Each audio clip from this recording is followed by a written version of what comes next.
Hi, my name is Ashley, and tonight I'm going to be giving you a brief presentation on factors that contribute to wildland fires. The three principal environmental elements affecting wildland fires are weather, topography, and fuels. I'm first going to start off by explaining fuels, and then I'm going to go into the other two a little later on into the presentation. A fuel is a material that burns and produces heat. So wildland fuels are commonly divided into two main groups. You have your light fuels, or your fast burning fuels, and your heavy fuels, which are your slow burning fuels.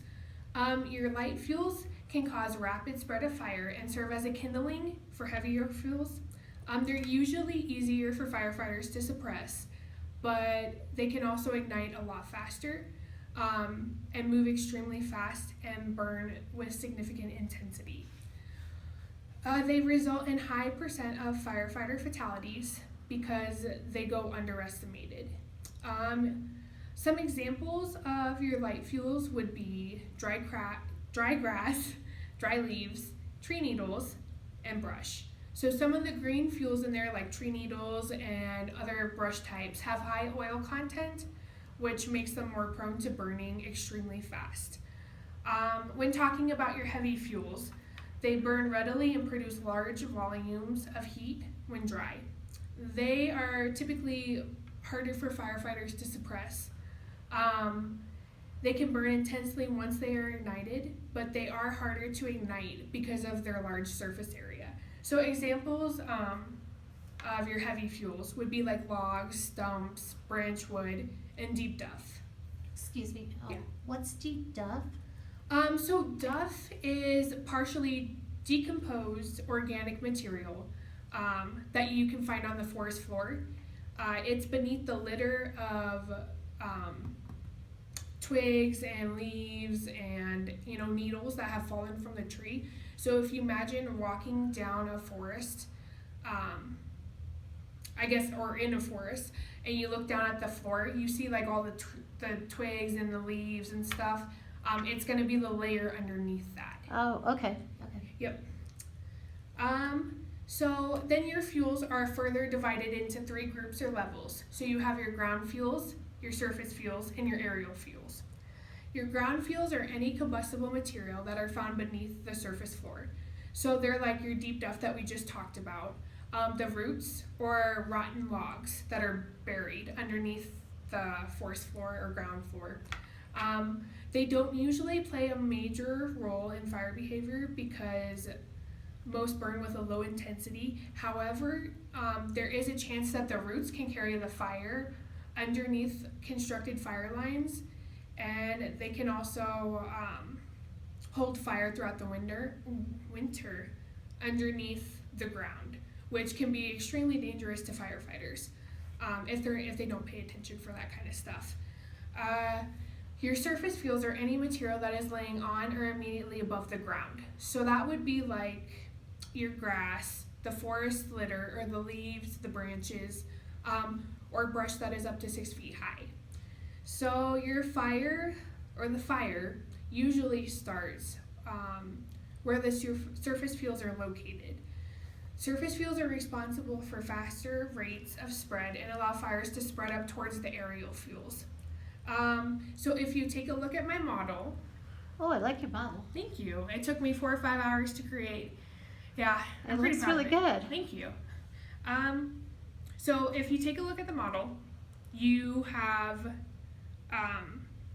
your surface fuels are like the grass, like what we talked about.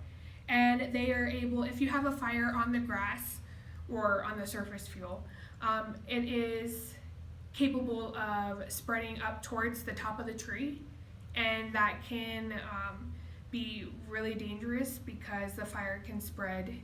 Obviously, if you take a look at all of these, the fire can spread a lot faster through the trees. So that's dangerous because it's aiding in the fire spread of the fuels that are above the ground level. So not only is it involving the fuels that are on the ground, but it's also involving the aerial fuels, which we're going to get into next. So your aerial fuels are considered to be the fuels that are located 6 feet or higher. So they're typically, they're like in the upper half of the forest canopy is what they call it. So if you take a look at my model, again, the aerial fuels are going to be anything that's 6 feet or higher. So probably, the base of, or the top of the trunk, all the way up is going to be an aerial fuel. Examples include limbs, leaves. The crowns are the tops of the pine trees. And timber is also an aerial fuel, or the timber above, located above, Okay. 6 feet or higher. The canopy plays a significant role in how fires spread. So a fire canopy that is closed, like my model, with a closed canopy is where the trees are so close together that they don't let sunlight in through. So that's what a closed canopy refers to. And having a closed canopy is more likely to have a fire that moves down towards the forest floor, especially if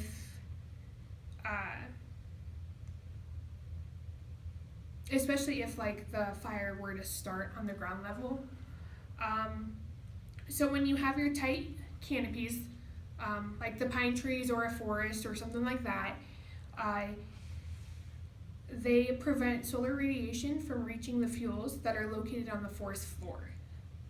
This prevents the fire from intensifying because the fuels and the aerial fuels are not directly affected by the solar radiation or the sun, and therefore these ground fuels have higher moisture content, making them harder to reach their ignition temperature and ignite.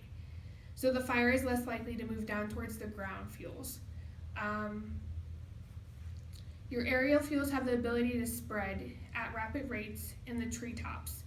It's harder for firefighters to suppress. So once a tree is on fire, it's easier for the fire to spread in the other treetops and just spread through the forest. Okay. And that makes it really, really, really hard for firefighters to get a handle on and to suppress and get control of that fire. So it's not only hard for them to do, but it's also really dangerous for them to do because you have a bunch of falling debris. When you're burning trees, limbs are falling, branches are falling, it's pretty dangerous to go in there and fight the fire from within a forest. That makes sense. And it's also dangerous because it's so hard to suppress. So this fire is burning, uncontrollably, and firefighters aren't able to get in there and take control of it. So we're gonna go on to weather. I specifically focused on wind, and I want to go over that tonight. So wind is defined as the horizontal movement of air. It is primarily the driving force the driving force behind the change in fire behavior. Wind is the primary factor that influences fire spread. So the stronger the wind, the faster the spread of fire. Can anybody give me maybe some effects of wind that could affect wildland fire spread? Like what does a fire need? Oxygen. Yeah. So wind increases the supply of oxygen to the fire and thus aids in the combustion. Wind also bends the flames and preheats the fuels that are ahead. So sometimes you get burning embers and they get blown into different areas, and that can start a spot fire. And so it can increase the surface area of where the fire is going, and it can thus aid to the fire spreading a lot faster. So the topography affects wind by causing the wind to change direction, increasing its speed as it funnels through areas like valleys or canyons. So wind typically, where does wind come from? Wind typically comes from, it's a result of solar radiation heating the Earth's surface. So if you think of Earth and you think of different spots on Earth, every spot heats differently, And so you're going to have uneven heating that occurs. And when uneven heating occurs, it creates atmospheric pressure differences called pressure gradients. So winds are produced as air from a high pressure area moves towards a low pressure area. The greater the difference between the two pressure areas, the stronger the wind can be. So if you have a significant, difference from your high pressure to your low pressure, then therefore you have a stronger wind. Generally there's three types of wind. So you have your general winds, the wind that, or they are the winds that are reported in the daily weather forecast. You have your local winds that are produced by features in the local terrain, or the topography. And then you have your surface winds, which they are normally measured about 20 feet above the ground. Speaking of surface winds and topography, we're going to go ahead and get into a little bit of that.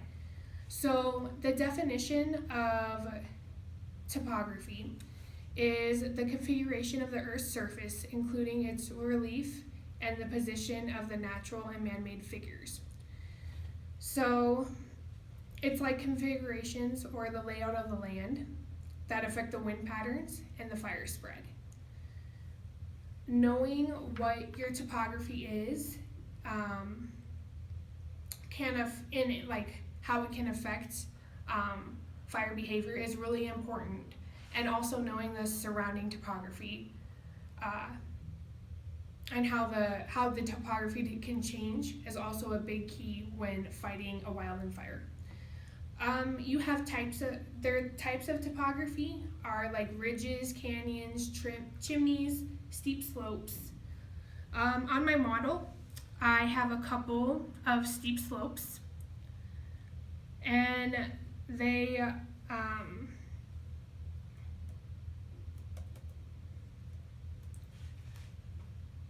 and ultimately what I wanted to do was set the whole model on fire for you guys. But unfortunately, we are in a classroom setting. Oh. So we're just gonna kind of have to put that or save it for a different day when we're doing the outdoor classroom part. But I was looking forward to that. And I think we're just gonna have to keep it on the down low for now. And other types of topography are like box canyons, chutes, saddles. I'm gonna go ahead and explain a little bit of each one of them, and then I'm going to explain how their effects of topography on fire behavior. So a ridge is a long, narrow hilltop or a mountain range. When the fire burns to the ridge line or the top of the mountain range, it encounters an opposing slope and possibly an opposing wind. Fire that is burning along the lateral ridge may cause wind change direction, and the change in direction is caused by the flow of air in the canyon. When speaking of canyons, they have the tendency to funnel and accelerate winds. During the heat of the day, the winds move up the canyons, much like the action of like a chimney or a fireplace, if you can think of it that way. And the heated air moves up and out of the canyon. And as it moves up and out of the canyon, it draws more air through the mouth of the canyon, which increases the intensity of the fire. Because once again, you're fueling that fire with oxygen. And when you do that, the fire is going to intensify. Your narrow canyons have a lot of surface winds. And like what we talked about before, a surface wind is a wind that's towards the surface of the ground, about 20 feet or so. It will normally flow in the direction of the canyon, which can be different from the prevailing wind, which is a wind that is from the direction that is predominant at a particular place or season. So if you think of that, your wind can be going one way, the prevailing wind can be going one way, but the surface wind along the canyon can be going in an opposite direction, which can cause eddies, which are spiraling winds. Another problem when it comes to narrow canyons or just canyons in general, depending on how wide the canyon is it can increase the potential for preheating and ignition of the opposite slope. So if you kind of look at my model, I guess I could show you, a canyon. So I'm trying to see how we could do this. Let me flip the model around for you.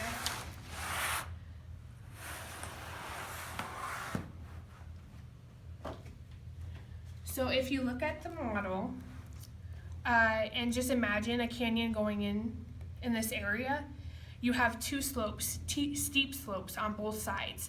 And say like the fire is on this side. It's a lot easier to preheat and ignite this side of the fire or the canyon.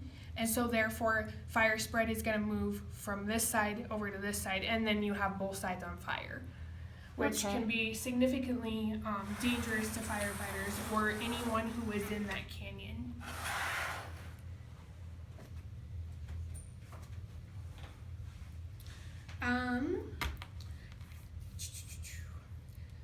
So, now that we're on the subject of steep slopes, it allows the fire to move uphill quickly. Also, because when you have those winds, the wind goes up the hill, bringing the fire, up the hill faster. When you're talking about chimneys, they are responsible for injuries and deaths of many firefighters. As more heated air rises and moves upwind or upslope, more air is drawn into the base of the canyon and causes a greater flow of air. So this picks up, the greater the flow of air, the faster the fire is going to spread.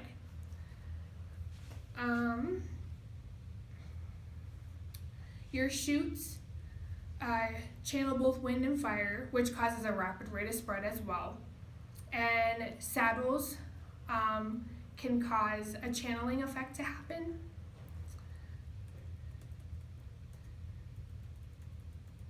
So it's very important for firefighters to take in all of these factors when fighting a wildland fire.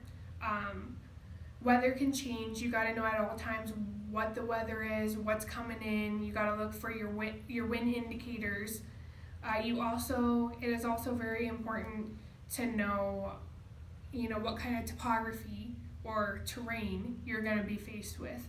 Because if you're faced with a forest fire, you got to know where the fire started, or at least have a general idea of where the fire is and where it's spreading. That way you don't get caught. And also knowing the fuels and stuff that are involved within the fire is a big part of that. So this was just a brief overview of some important factors that affect wildland fire. They all play an important part in how the fire will behave and progress.